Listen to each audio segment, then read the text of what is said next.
जय माता की मित्रों, मैं सनी गुप्ता। आप सभी का स्वागत है अपने YouTube चैनल कलयुग धार्मिक आस्था में। आज की वीडियो में मैं आपको बताने वाला हूँ बाबा वीर बुलाकी का जन्म किस प्रकार हुआ है। बहुत से लोगों के कमेंट थे कि आप वीर बुलाकी के ऊपर वीडियो बनाओ, इसलिए आज हम इस वीडियो में वीर बुलाकी के संपूर्ण इतिहास पर चर्चा करेंगे। अगर आप चैनल पर पहली बार आए हैं तो चैनल को सब्सक्राइब करें ताकि आपको आगे आने वाली हमारी सारी धार्मिक वीडियो समय पर प्राप्त होती रहे। चलिए बिना किसी देरी किए बात को आगे बढ़ाते हैं।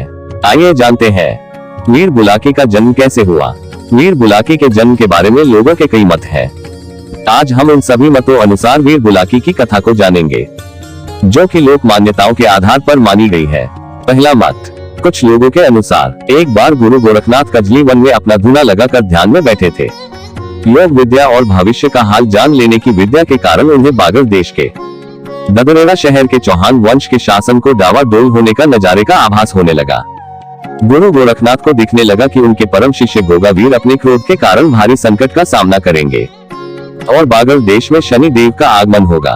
उन्हें पता था कि गोगावीर अपने दोनों मौसेरे भाइयों को मारकर उनका अंत करेगा और भले ही कोई इसका विरोध न करे, लेकिन धर्मराज शनि देव नहीं बख्शेंगे। इससे गोगावीर को बचाने के लिए ही गुरु गोरखनाथ ने बाछल के द्वारा गोगावीर को देश से निकलवा दिया था। लेकिन होने को तो कुछ और ही मंजूर था। गोगावीर को देश निकलवा दिए जाने के बाद भी गोगावीर 8 साल तक रानी श्रीयल से रात के अंधेरे में मिलते रहे।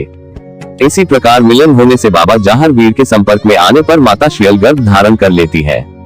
माता श्रीयल के गर्भवती होते ही गुरु गोरखनाथ को शनि देव के बागर में प्रवेश करने के पुख्ता सबूत मिल जाते हैं। उन्हें पता चल जाता है कि रानी श्रीयल के गर्भ में जो बच्चा है वो खुद शनि देव है, तो वे अपने चेले गोगावीर से उस गर्भ को त्यागने की बात कहते हैं।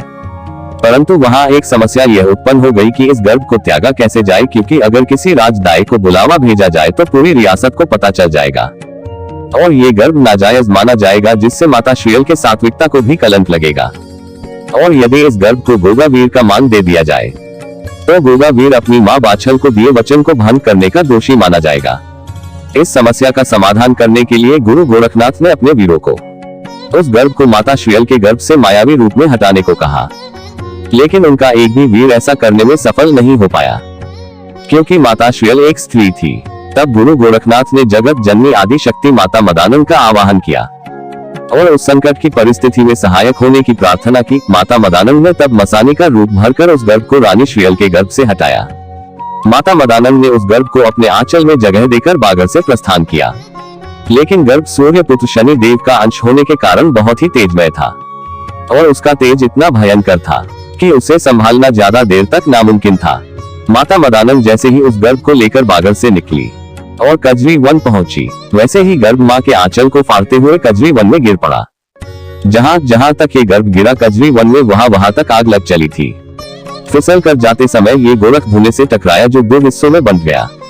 धूने का एक हिस्सा वही गोरखनाथ की आन में रुक गया, जो आगे चलकर कजरी वन के काठर देव के नाम से जाना गया, और दूसरा हिस्सा दिल्ली के तख्त हजारा पर गिरा, जो बुलाकी वीर के नाम से जाना गया। जिस वक्त दिल्ली के हजारा तख्त पर गर्भ गिर था, उस वक्त वह मुगलों का शासन था, जहां पर पंच पीर की बैठक थी। गर्भ का हिस्सा होने के कारण पंच पीरों ने उस तख्त का त्याग किया और उस तख्त पर फिर बाबा बुलाकी ने अपना पहली बार बाल रूप धारण कर उस तख्त पर अपना आधिपत्य स्थापित किया। कुछ लोग इस प्रकार बुलाकी बाबा के जन्म की कथा को मानते हैं और दूसरी कथा के मत अनुसार कुछ लोगों का मानना है कि बाबा श्री वीर बुलाकी कोई और नहीं स्वयं मां बाबा महाकाल भैरवनाथ है, जो कलयुग में मसान भैरव की छवि के साथ बुलाकी मसान के नाम से अवतरित हुए हैं। क्योंकि बुलाकी का अर्थ है बालक या बटुक और मसान का अर्थ है शमशान है।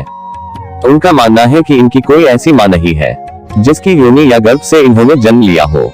बाबा बुलाकी के पहनावे और रूप रंग से देखे तो एक ऐसा बालक वीर जो रंग से काला, हाथ में सोटा, एक हाथ में मदिरा पान का पात्र, खप्पर और लाल लंगोट धारी है, और लड्डुओं के साथ मदिरा भोग, जो स्वयं मां महाकाल भैरव की छवि दिखती है।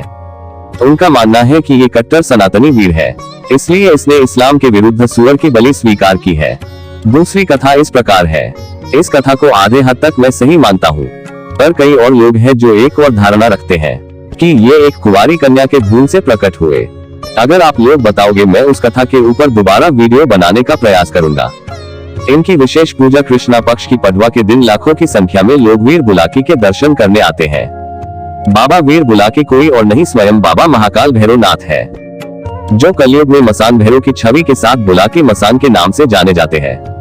बाबा बुलाकी बहुत ही पवित्र शक्ति के मालिक है।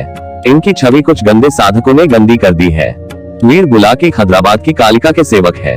वीर बुलाकी को बटुक भैरव, मसान, क्षेत्रपाल आदि नामों से अपनी अपनी धारणा के अनुसार माना जाता है। वीर बुलाकी बाबा तंत्र सिद्ध करने वाले तथा उग्र और तामसिक शक्तियों के स्वामी है। इनकी साधना मुख्य रूप से तंत्र मंत्र और जादू टोना टोटका और भूत प्रेत आदि रोगों के लिए की जाती है। बाबा बुलाकी को प्रसन्न करके कुछ मूर्ख तांत्रिक मासूम लोगों पर पैसा लेकर अत्याचार करते हैं, जैसे पति पत्नी में झगड़ा करवाना, लड़कियों को वश में करवाना आदि। आइए जानते हैं वीर बुलाकी का स्वरूप किस प्रकार है। बाबा वीर बुलाकी का रंग काला है। वो बालक वीर के रूप में दिखते हैं, जो एक हाथ में सोटा और दूसरे हाथ में मदिरापान का पात्र लिए हुए है और लाल लंगोटे के लंगोटधारी है। इस प्रकार बाबा वीर बुलाकी का रूप है। जो भी साधक इस वीर की सेवा पूजा पाठ सच्चे मन से निस्वार्थ भाव से करते हैं, यह वीर बुलाकी बाबा उस साधक को नवनाथों की सेवा में लगा देते हैं। इनकी साधना से सभी प्रकार के कार्य किए जाते हैं। सिर्फ किसी का नुकसान करने का इरादा मन से निकालना चाहिए। इनकी साधना प्राप्त होना बाबा की कृपया ही है। इनकी साधना मुख्य रूप से तांत्रिक ओझा लोग किया करते हैं, पर आज के समय में तांत्रिकों ने साबर मंत्रों से मासूम लोगों की जिंदगी से खेल खेलना शुरू कर दिया है, क्योंकि वह जानते हैं जिस पर भी बुलाकी चढ़ा दिया जाए उसको वही तांत्रिक बुलाकी चढ़ाकर मुक्त कर सकते हैं। मसाने का काट भी बाबा बुलाकी ही है और उनकी विद्या वही काट सकते हैं। इस साधना से खुद के कार्यों के साथ साथ अन्य लोगों के भी कार्य किए जा सकते हैं। वीर बुलाकी का नाम सबसे शक्तिशाली और उग्र देवताओं में आता है, जिनके घर वीर बुलाकी कुल देव है और बाबा जी उस घर से खुश है तो ये उस घर में खुशियों की बारिश कर देते हैं। लेकिन अगर उस घर की कोई पीढ़ी बाबा श्री का भोग समय से नहीं देती है तो ये जल्दी ही रुष्ट होकर बिना नजर में आए उस घर को शमशान बना देते हैं। इसलिए इनकी साधना मुख्य रूप से गृहस्थ व्यक्ति के लिए नहीं है। बाबा वीर बुलाकी को पंचवीरों में से एक माना जाता है। बाबा वीर बुलाकी का स्थान खेड़ा उत्तर प्रदेश के आगरा के रसूलपुर अर्जुन नगर में यमुना किनारे है। इनको मुख्य रूप से मदिरा और बेसन के लड्डू का भोग लगाया जाता है। तो दोस्तों, ये है बाबा वीर बुलाकी के संपूर्ण इतिहास की जानकारी। आगे भी आप सभी को सभी देवी देवताओं, तीर्थों, प्राचीन मंदिर और पूजा पाठ से जुड़ी जानकारी देता रहूंगा। मिलते हैं अगली वीडियो में। जय मां काली, हर हर महादेव।